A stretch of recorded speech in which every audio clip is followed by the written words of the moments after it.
Hello and welcome to Stallion TV at Abraham Baldwin Agricultural College. I'm Landon Rowe. Here at Stallion TV, our hearts are heavy as we remember the tragic day, September 11th. Claire Jarbo went out into the campus and talked to faculty and staff about what they remember from the day and how music brought us all together.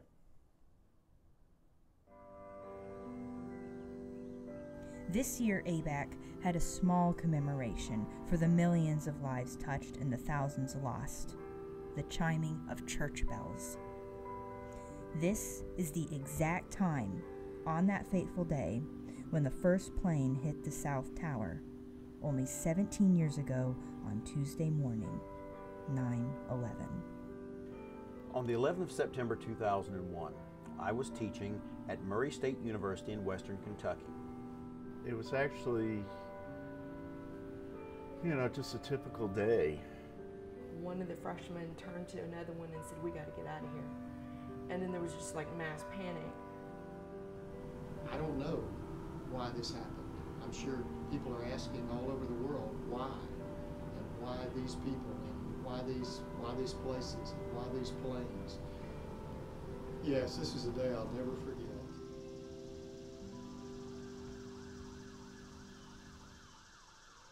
9/11. Everyone remembers where they were on 9/11. I was teaching band at Cairo High School, south of here, about 60 miles. And every day, around 9:45 was our time for band period. Well, Eric was quite a joker, and he was always the first one to come into the band room each morning. And sure enough, that morning he comes in, and first thing he says is, "Mr. Folsom, what did you think about those planes hitting the buildings in New York?" And so I naturally thought he was joking, and I said, "Eric, you shouldn't joke about something like that. That's pretty serious." He said, "I'm not joking."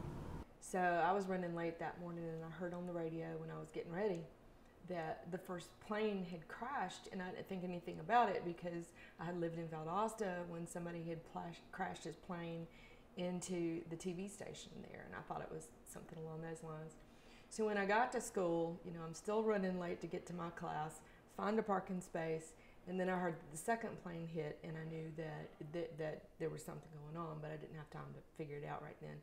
So I went to class, and we had class as normal, and right at the end somebody said something about how things had sort of changed forever, and I thought, well, I need to find out what's going on. What I remember most vividly was that I had just got out of an early morning class, and I saw a student of mine from another class, a young lady named Shalisha Ferrer, and she said to me in the hallway, "Hey, did you hear a plane flew into the World Trade Center?" I responded, "Oh, really? What's the punchline to this joke?" And she said, "No, really, a plane hit the South Tower." This concerned me because a plane had hit a skyscraper in New York where my cousin was working. I went up to my office 4 flights up, and I turned on the television in my office, and I saw CNN breaking news showing the videotape of the plane hitting the South Tower. My immediate reaction was, somebody has made a tragic navigational mistake. So one of my students said, "Oh, a plane has hit the tower." My first impression was, it's an accident, it's bad, but, it's one of those things, that can happen. And while I was watching the replay of the first tower going down, CNN Breaking News broke in on CNN Breaking News, and I saw the plane hit the second tower as it happened. And then after class got out, I came up here, and then I saw on the TV, the live news feed, and it's like, no, it didn't just happen. It was a deliberate attack, and it wasn't just one tower, it was 2 towers. And I did not think someone had made a tragic navigational error at that point. I believed that someone was using our airliners as flying bombs, and we were under attack.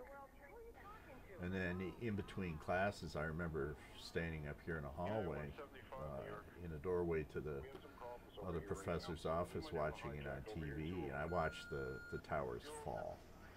And I'll never forget that. Never forget that. God, the whole power! God! Holy crap! They knocked the whole freaking thing down! I remember reading a lot about people just being in the grocery store and just bursting into tears for no reason. I mean, that's like post-traumatic stress right there. Even though it didn't happen to them in particular, I think just as a nation, we were kind of in post-traumatic stress.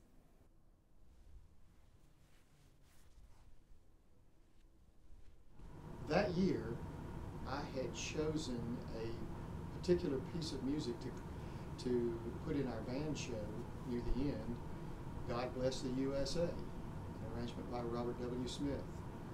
And I had no idea when I picked out the show that that would be such an impactful piece.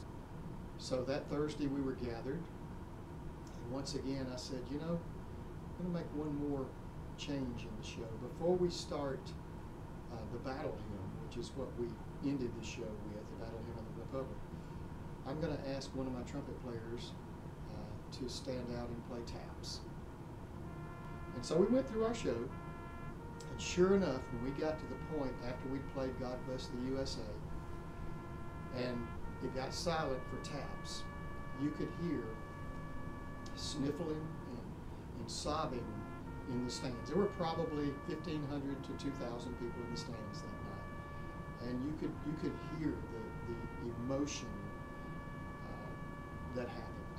And from then on out, when we had every game we had the rest of that year, we had people come up to us over and over and say how much that moved them. And it just happened to be a thing that it was a God thing. That's the only way I could explain it.